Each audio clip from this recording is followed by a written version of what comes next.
आज मैं आपको जियोपॉलिटिक्स की एक ऐसी खबर से रिलेट करा रहा हूं जिसे सुनने के बाद आपको यह यकीन हो जाएगा कि इंडिया ने निश्चित ही कुछ ऐसा कर दिया है जिसके चलते अमेरिका परेशान होने वाला है। अच्छा, अमेरिका को इंडिया का जवाब जो आज अपन देने जा रहे हैं, ये आपकी पूरी की पूरी स्टोरी मैंने आज से 9 दिन पहले अंकित इंस्पायर इंडिया पर एक सेशन में की थी और उसमें मैंने एक बात बताई थी कि निखिल गुप्ता के कारण अमेरिका भारत को झुकाना चाहता है। अगर याद ना आ रहा हो तो सेशन देख लेना, डिटेल जानकारी दी है। आज भारत का जवाब आ गया है। इस पे क्या जवाब है, बस उसको सुनना है। और जवाब बड़ा ही जियोपॉलिटिकल है, मतलब समझने वालों के लिए जवाब है, बाकी सबके लिए तो एक नॉर्मल घटना है। क्या है आइए मैं आपको बताता हूं। देखो, आपको याद है मैंने एक चीज बताई थी आपको, निखिल गुप्ता का केस पूरा डिटेल में मैंने बहुत अच्छे से समझाया हुआ है। फिर मैं ब्रीफ में याद दिला दूं कि एक खालिस्तानी सेपरेटिस्ट है जो चाहता है, गुरपवंत सिंह पन्नू जिसका नाम है, जो धमकाता रहता है कि मैं भारत में से खालिस्तान निकालना चाहता हूं। ये सब बातें बताई हुई हैं। उस खालिस्तानी पन्नू को भारत के मूल का कोई व्यक्ति है निखिल गुप्ता, जिसने मरवाने की सोची थी, ऐसा अमेरिका का कहना है। और इस निखिल गुप्ता को भारत से ही किसी व्यक्ति ने कहा था कि जाओ और पन्नू को मार दो। तो ये बात जो मैं आपको बोल रहा हूं कि इसको किसी ने कहा था, वो कहने वाला कौन था? तो बोले साहब वो कोई भारत का बड़ा अधिकारी था।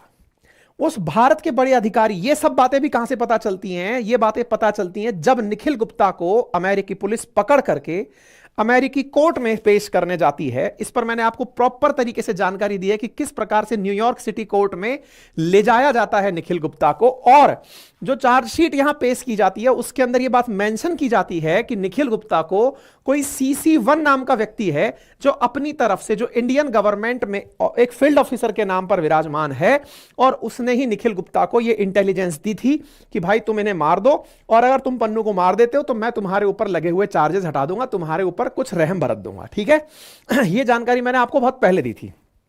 इस बात को मैंने एविडेंस के रूप में आपको क्या बताया था? मैंने बताया था देखो कि ये 17 जून के दिन निखिल गुप्ता को न्यूयॉर्क कोर्ट के अंदर पेश करने के लिए लेके गए थे, ये जानकारी दी थी। उसी दिन अमेरिका के NSA जैक सुलिवान इंडिया आए थे।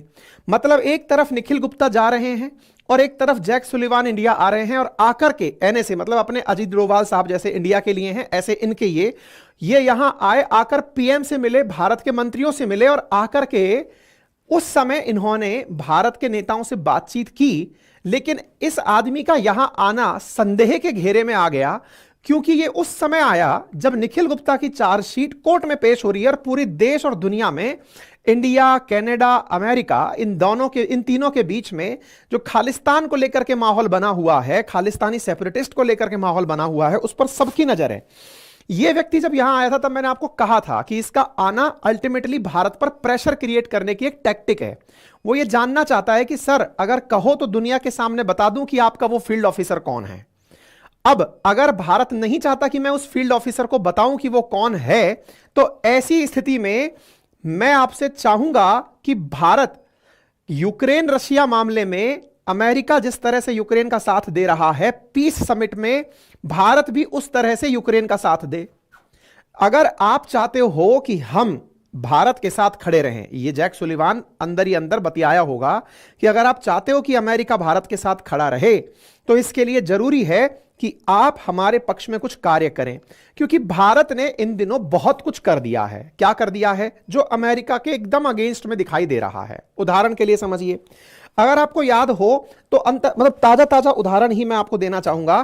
तो ताजा उदाहरणों में रशिया यूक्रेन को लेकर के जो कॉन्फ्लिक्ट चल रहा था, यूक्रेन जाकर के जब यह कहा कि साहब हमारे लिए शांति समझौता करवाइए, और शांति समझौता यूक्रेन ने पूरी दुनिया को इकट्ठा कर लिया स्विट्जरलैंड में, और भारत जाकर के वहां पर कह दिया कि नहीं साहब इन शर्तों पर तो नहीं, जब तक रशिया को टेबल पर नहीं बिठाओगे हम अपनी तरफ से आपके साथ नहीं आएंगे। अमेरिका को भारत ने यूक्रेन मामले पर धोखा दे दिया। अमेरिका को भारत ने इजराइल और ईरान मामले पर भी एक बढ़िया लेसन दे दिया। अमेरिका इतना हमको धमका के चल रहा था कि आप ईरान से व्यापार नहीं करोगे, और हमने नहीं भी किया था। लंबे समय तक हमने ईरान से तेल भी नहीं खरीदा था। लेकिन लास्ट टाइम पर इंडिया ने पलटी मार ली और मार करके ईरान में चाबहार के लिए अगले 10 साल के लिए डील कर ली। मतलब ऐसे समय पर जब अमेरिका ईरान को लेकर एकदम सख्त हो रखा है, हम उस समय निकल कर आते हैं और कहते हैं कि नहीं भाई, अब ये जो ईरान का चाबहार है ना, इस चाबहार को भी अब हम ऑपरेट करेंगे। ये हो गया। अमेरिका को लगा कि यार ये तो बिल्कुल हाथ से निकलता चला जा रहा है, इसकी नस पकड़ने का एक ही तरीका है कि इसके राज दुनिया के सामने खोले जाएं। तो निखिल गुप्ता नाम के एक व्यक्ति को ये खुद से प्लॉट करते हैं, उसके नाम पर कोई CC1 नाम का व्यक्ति रखते हैं कि देखो ये व्यक्ति है।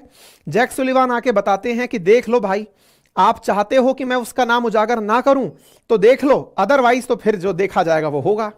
मैंने आपको उस समय ही इसी कारण से ये सेशन किया था कि क्या निखिल गुप्ता के कारण अमेरिका के सामने झुक जाएगा भारत, ये मैंने सेशन किया था। उसमें मैंने सारी जानकारी दी थी। मैंने कहा भारत का जवाब जल्दी ही आएगा, और वो आ गया है। क्या जवाब आया पता है? अगर जवाब आप सुनना चाहते हैं तो जवाब है, मॉस्को तैयारी कर रहा है मोदी जी के आने की। आप कहेंगे ये कैसा जवाब हुआ? ये ऐसा जवाब हुआ जिस रशिया के खिलाफ भारत को करने की कोशिशें अमेरिका कर रहा था और उसमें कुछ हद तक कामयाब भी हुआ था, वो कामयाबी अब उसके हाथ से छिन रही है। यह बात खुद रशिया ने स्वीकार की है कि प्रधानमंत्री अगले महीने प्रथम सप्ताह अथवा द्वितीय सप्ताह में रशिया जा रहे हैं। अब आप पूछेंगे प्रधानमंत्री रशिया जा रहे हैं, यह बात किस तरह से अमेरिका को एक मैसेज है कि हम तुम्हारे सामने झुकने वाले नहीं हैं। अजी साहब, केवल इतना सा समझ लीजिए कि भारत के प्रधानमंत्री की रशिया विजिट आखिरी बार 2019 में हुई थी। 2019 से 24 आ गया, 5 साल निकल गए। भारत के प्रधानमंत्री की अभी तक रशिया विजिट नहीं हुई है। जहां एक और पुतिन पूरी दुनिया में इन दिनों बाहर निकल निकल के लोगों से मिल रहे हैं, भारत और रशिया के बीच में डायरेक्ट कनेक्शन पिछले 3 साल से रुका हुआ है। आप पूछेंगे मतलब? इंडिया ने और रशिया ने वर्ष 2000 में एक समझौता किया था, और वो समझौता था कि हम लोग हर साल अपने राष्ट्राध्यक्षों को मिलाएंगे। मतलब भारत और रशिया ने इतना जबरदस्त प्रेम मेल मिलाप का कर लिया था कि हर साल हम लोग मिलेंगे, और हर साल मिलने की कसम जो वर्ष 2000 में खाई वो हम लोग 2021 तक निभाते रहे। 2019 में भारत के प्रधानमंत्री रशिया की यात्रा पर गए थे। व्लादिवोस्टॉक के अंदर ईस्टर्न एशिया समिट थी जिसमें भारत के प्रधानमंत्री गए थे। जब भारत के प्रधानमंत्री की जो 5 साल पहले जो यात्रा हुई थी वो ये वाली थी, जिसमें ईस्टर्न इकोनॉमिक फोरम की समिट हुई थी व्लादिवोस्टॉक के अंदर 4 से लेकर 6 सितंबर 2019 में। तब भारत के प्रधानमंत्री रशिया गए थे, और जब प्रधानमंत्री रशिया गए थे 2019 में, तो 2020 में कोरोना आ गया। कोरोना में मतलब ये इस पैटर्न को समझिए कि भारत और रूस के प्रधानमंत्री ने, मतलब रूस के राष्ट्रपति ने एक सिस्टम सेट किया हुआ है कि एक साल आप हमारे आएंगे और अगले साल हम आपके यहां आएंगे। इस तरह से भारत के प्रधानमंत्री रशिया गए थे। टेक्निकली 2020 में जिस समय कोरोना आ गया उस समय पुतिन साहब को इंडिया आना था, वो उस साल इंडिया नहीं आ पाए। कोरोना गया 2021 में, पुतिन साहब दिसंबर 2021 में इंडिया आ गए। ये उनकी 21वीं, मतलब रशिया और भारत की 21वीं मीटिंग थी। 21वीं बार हम लोग आपस में मिल रहे थे। तो एक प्रकार से ये समझिए कि 2021 में हम आखिरी बार मिले, तो टेक्निकली 2022 में हमें जाने का नंबर था। आप ऐसे समझिए कि एक बार आप भारत के प्रधानमंत्री वहां जाएंगे, अगली बार वो आएंगे। 2019 में हम गए थे, 20 में इसलिए नहीं जा पाए, कोरोना था। 2021 में पुतिन आए यहां पर। टेक्निकली 2022 में हमें जाना था, 2022 में जाना था, लेकिन इंडिया दुनिया के प्रेशर में आ गया। कैसे आया मैं आपको तरीका बताता हूं। देखो, 2022 की शुरुआत में ही रशिया यूक्रेन कन्फ्लिक्ट शुरू हो गया। रशिया यूक्रेन कन्फ्लिक्ट जैसे 2022 की शुरुआत में शुरू हुआ, तो भारत पर यह दबाव बना कि आप रशिया के साथ संबंध तोड़ें। अब भारत जियोपॉलिटिकली इस प्रेशर को कैसे संभाले? अच्छा, इसका एक नमूना भी था, और वो क्या था कि जब युद्ध शुरू हुआ था उस समय इमरान खान भारत की चाल चलते हुए पाकिस्तान के प्रधानमंत्री रशिया में बैठे हुए थे। उसकी कीमत उन्होंने इतनी चुकाई कि अमेरिका ने इमरान खान को ही जेल में डलवा दिया, उनकी सरकार ही बदल दी, उनके सांसद वांसद सब खरीदवा दिए शहबाज शरीफ को कि बदल दो इसकी सरकार, जेल में डाल दो। तब से वो बेचारे इमरान जेल में डले। इंडिया को भी कहीं ना कहीं ये लगा होगा कि यदि ऐसे समय पर जब पूरा वेस्टर्न वर्ल्ड इंडिया पर प्रेशर क्रिएट कर रहा है कि आप मत जाओ मत जाओ मत जाओ, इंडिया ने भी समझा कि चलो कोई नहीं, एक समझौता कर लेते हैं, हम जाएंगे नहीं लेकिन सामान मंगाएंगे। तो बोले ठीक है, तो आप तेल मंगाते रहो लेकिन जाना मत, नहीं तो ये अपने आप में पुतिन को समर्थन देने जैसा होगा। इंडिया ने कहा ठीक है, इससे हम अपना व्यापार बढ़िया कर लेंगे। इंडिया ने इस एवज में ना जाकर उनसे खूब तेल मंगाया बढ़िया से अपनी इकोनॉमी को स्टेबल रखा, कोई महंगाई महंगाई बढ़ने नहीं दी, और अपने आप को कंट्रोल में। दुनिया भर में बहुत सारा इन्फ्लेशन उस दौर में बढ़ा तेल की कीमतों के चलते। हमने वही जो अपने आरबीआई ने डिसाइड किया हुआ है मॉनेटरी पॉलिसी कमेटी के तहत कि 4 से लेकर 6% के बीच महंगाई बढ़े, हमने उसके बीच में समहाउ मैनेज कर लिया। चलिए साहब कोई बात नहीं। अब इसके अंदर एक खेला होता है क्या, 2022 के अंदर भारत कैसे मना करे। तो मना करने का तरीका भारत ने क्या अपनाया, रशिया यूक्रेन वॉर में पुतिन ने यूक्रेन को धमकी दे दी कि हम परमाणु बम कर सकते हैं, परमाणु बम डाल सकते हैं। प्रधानमंत्री ने बहाना बना लिया कि साहब आप परमाणु बम यूज करोगे, हम आपके पास नहीं आ रहे। मोदी जी ने तुरंत मना कर दिया। 2022 में वेस्टर्न वर्ल्ड के प्रेशर में आकर के भारत ने संभवतः मना किया होगा, ऐसा लगता है, क्योंकि अल्टीमेटली परमाणु बम को बहाना बनाकर भारत ने कहा कि ना साहब हम नहीं आ रहे आपके यहां। 2022 में हम नहीं गए। 2023 में पुतिन साहब को आना था, पुतिन साहब नहीं आए। पुतिन साहब हमारे देश में तब भी नहीं आए जब भारत ने G20 समिट रखी 2023 में। हम वो आए नहीं साहब, उन्होंने कहा कि सॉरी साहब हम नहीं आ पाएंगे, क्योंकि आप कहीं ना कहीं वेस्टर्न वर्ल्ड के प्रेशर में आ रहे हो। वेस्टर्न वर्ल्ड के प्रेशर में आ रहे हो, ठीक है, हम लोगों के बीच में व्यापार चल रहा है। इस बीच में जो रशिया है वो अपने मित्र राष्ट्रों की संख्या बढ़ाने निकल पड़ा। भाई साहब चाइना के साथ बढ़िया दोस्ती चल रही है, नॉर्थ कोरिया के साथ दोस्ती कर ले रहा है, वियतनाम के साथ कर ले रहा है। पुतिन साहब पूरी दुनिया घूमने निकले हुए हैं, अपने समर्थन में जनता को जुटाने लग रहे हैं कि साहब आ जाओ, सब साथ में आ जाओ। इंडिया को लगा कि यार अमेरिका तो किसी का सगा वैसे भी नहीं है, क्योंकि ये एनी टाइम बार्गेनिंग करता है, इसके साथ रिलेशन जैसी कोई चीज है नहीं, ये केवल स्वार्थ के रिलेशन जानता है। अमेरिका के साथ में जिस तरह के भारत ने रिश्ते निभाए, कहीं ना कहीं ये भारत को समझ में आ गया कि भाई इसकी बात में रहने का कोई मतलब है नहीं। हमने G20 समिट बिना पुतिन के ही कर ली, पुतिन की जगह उनके विदेश मंत्री भारत आए और हमने G20 समिट पूरी तरह से खत्म कर ली, कोई बात नहीं। लेकिन भारत ने भी G20 समिट में यूक्रेन वाले मुद्दे को एजेंडा नहीं बनने दिया कि बोले नहीं साहब उस मामले को हम यहां पर नहीं रहने देंगे, आप अपना चलाते रहिए। G20 में तो भारत ने रशिया का लाज यहां पर भी बिठाकर रखी। अब ऐसी स्थिति में आज की यह खबर इंपॉर्टेंट हो जाती है कि तमाम वेस्टर्न प्रयासों के चलते जब भारत को यह समझ में आ गया कि यार ये अमेरिका जो है ना, ये कुत्ते की पूंछ है, ये कभी सीधी हो नहीं सकती है, ये एनी टाइम भारत के साथ बार्गेनिंग ही करता है, और बार्गेनिंग के चलते भारत की इमेज को वैसे भी बहुत नुकसान ये पहुंचा रहा है।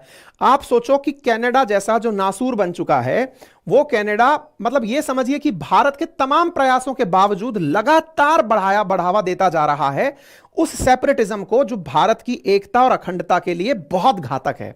उन खालिस्तान के जो सपोर्टर्स हैं उनको वो खुलेआम प्रमोट कर रहा है, अपनी संसद में मौन रख रहा है निज्जर के लिए।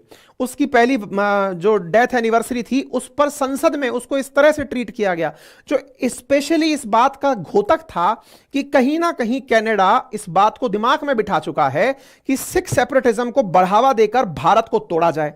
भारत ने इसके लिए जितने भी जियोपॉलिटिकल प्रेशर अपनाने थे, अमेरिका को भी खूब कहा होगा कि भाई समझा लो इसको, ये मान नहीं रहा है ट्रूडो। भारत के खिलाफ खुद अमेरिका निकल कर आ गया कि नहीं बेटा, तुमको दबाने का यही एक तरीका है। तो पन्नू को खुद के यहां पालकर अमेरिका ने भारत के खिलाफ खूब बयानबाजी करवाई, और बयानबाजी करवा करके भारत जब बोल रहा है कि इसको शांत करो, उसके खिलाफ निखिल गुप्ता को पकड़कर ले आते हैं कि देखो तुमने तो इसको मरवाने का भी प्रयास किया था। मतलब एक तो चोरी, ऊपर से सीना चोरी। मतलब हमारे खिलाफ एक आदमी तुम्हारे देश में बैठकर बयान दे रहा है, धमकियां दे रहा है, नुकसान पहुंचा रहा है, और आप उस आदमी को प्रोटेक्ट तो कर ही रहे हो, उसके साथ साथ एक और एजेंडा तैयार कर रहे हो कि साहब देखो एक आदमी है जो आपकी मूल का है और जो पन्नू को मारने आया है, और इसके पीछे कोई भारतीय अधिकारी शामिल है। मतलब हद तो यह हो गई कि भारत को अंतरराष्ट्रीय स्तर पर इस चीज के लिए घेरा जा रहा है। भारत ने कहा बहुत हो गया भाई, ये सब चीजें बहुत हो गई, अब धन्यवाद आपका, अब हमारी तरफ से सीधा सवाल जवाब सुन लो, तुमको जो करना है कर लो, हमारा जवाब साफ है। तुम क्या चाहते हो? यही चाहोगे ना कि CC1 का नाम पब्लिक कर दें? तुम यही दुनिया को बताना चाहोगे ना कि कौन वो आदमी था जिसने इसको आदेश दिया था निखिल गुप्ता को? कर दो जाओ। और हम चल दिए यहां से निकल करके। तो कहने का मतलब यह हुआ कि मोदी जी की जो रशिया विजिट है ना, जो 5 साल में होने जा रही है, यह अपने आप में बहुत ज्यादा जियोपॉलिटिकल वैल्यू रखती है। इस बात के लिए नहीं कि साहब ये तो पहले भी ऐसे एक बार 21 बार मिल लिए हैं। 21 बार मिल लिए वो तो सही है, लेकिन 5 साल बाद जा रहे हैं, ये बहुत ज्यादा इंपॉर्टेंट बात है।